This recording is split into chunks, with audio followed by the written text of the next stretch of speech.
एक बार की बात है, किसी गांव के मंदिर में देव शर्मा नाम का एक प्रतिष्ठित साधु रहता था। गांव में सभी लोग उनका सम्मान करते थे। उसे अपने भक्तों से दान में तरह तरह के वस्त्र, उपहार, खाद्य सामग्री और पैसे मिलते थे। उन वस्त्रों को बेचकर साधु ने काफी धन जमा कर लिया था। साधु कभी किसी पर विश्वास नहीं करता था और हमेशा अपने धन की सुरक्षा के लिए चिंतित रहता था।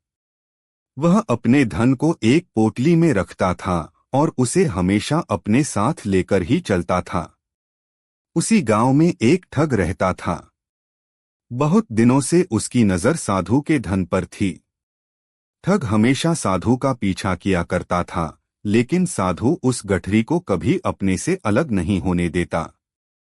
आखिरकार उस ठग ने एक छात्र का वेश धारण किया और उस साधु के पास गया। उसने साधु से मिन्नत की कि वह उसे अपना शिष्य बना ले, क्योंकि वह ज्ञान प्राप्त करना चाहता था। साधु तैयार हो गया और इस तरह से वह ठग साधु के साथ ही मंदिर में रहने लगा। ठग मंदिर की साफ सफाई से लेकर अन्य सभी कार्य भी करता था और ठग ने साधु की खूब सेवा की और जल्दी ही उसका विश्वासपात्र बन गया। एक दिन साधु को पास के गांव में एक अनुष्ठान के लिए आमंत्रित किया गया। साधु ने वह आमंत्रण स्वीकार किया और निश्चित दिन साधु अपने शिष्य के साथ अनुष्ठान में भाग लेने के लिए निकल पड़ा। रास्ते में एक नदी पड़ी और साधु ने स्नान करने की इच्छा व्यक्त की। उसने पैसों की गठरी को एक कंबल के भीतर रखा और उसे नदी के किनारे रख दिया।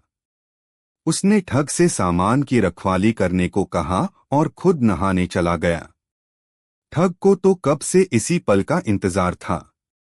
जैसे ही साधु नदी में डुबकी लगाने गया, वह रुपयों की गठरी लेकर चंपत हो गया।